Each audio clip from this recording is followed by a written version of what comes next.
At the time of Jesus, there were a variety of religious groups, just like there are today. And each religious group believed in some specifics and not in others. While the larger majority of the people at the time of Jesus did have some belief in the resurrection without any clarity, there was a group named the Sadducees who did not believe in the resurrection. And they did not believe in the resurrection because they accepted only the first 5 books called the Torah or the Law or the Pentateuch: Genesis, Exodus, Leviticus, Numbers, and Deuteronomy. And their argument was that in these books there is nothing about the resurrection, and if this is the law given to us by Moses, if this is what God has communicated to us through the prophet Moses, and there is no resurrection there, then we cannot believe, and there is no resurrection. In order to show how belief in the resurrection is absurd, is illogical, they come to Jesus with a case. At the time of Jesus, when a man married a woman and the man died leaving the woman childless, his brother, the man's brother, had an obligation to take the widow as his wife.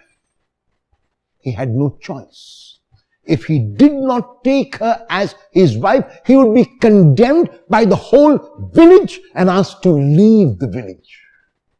And so therefore, they bring to Jesus an example of a woman who was married to a man who died, leaving her childless. That man had 6 other brothers, and according to what they tell Jesus, all 6 married the woman and died before the woman and died without any children.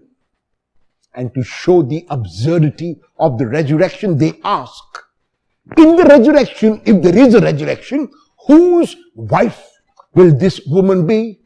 Because she was married to all 7. And Jesus responds to them on 2 levels.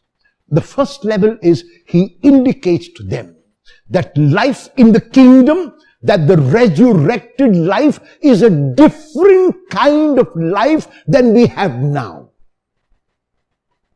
We notice that we plant seeds into the ground. Whether a mustard seed, whether a mango seed, or whether any other seed is planted into the ground. Once the ground is fertilized, once it rains, once we tend to that seed, it grows. And what it grows into is quite different from the seed. So though Jesus doesn't speak about the seed here, he tells them that this is exactly what happens in the resurrection. What we have now are seeds. And in the resurrection, there will be that tree, there will be that newness. And in that newness, there will be no getting married or being given in marriage. And so the question about marriage does not arise at all. And then secondly, he goes even deeper because they believe only in the Torah. He quotes from the book of Exodus. The book of Exodus was part of the Torah. And it is in the book of Exodus that when Moses goes to God, he sees the burning bush.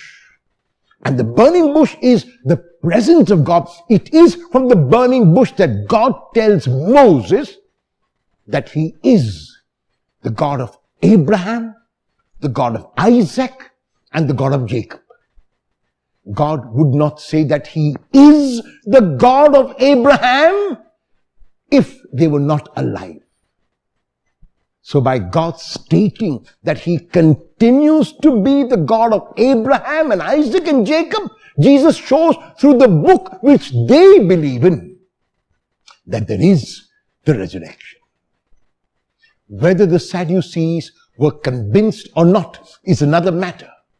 What is important is for each one of us to realize that this resurrected body that we will be given by the Lord in the new life that all of us are called to is a body that we must take care of now. We focus, unlike the Sadducees, not on what is going to happen in the resurrection or whether it will happen. We focus on the now, because the now will determine the later, and the present will determine the future. If the Lord were to call you to himself at this moment, would you be ready? If yes, why? If no, why not?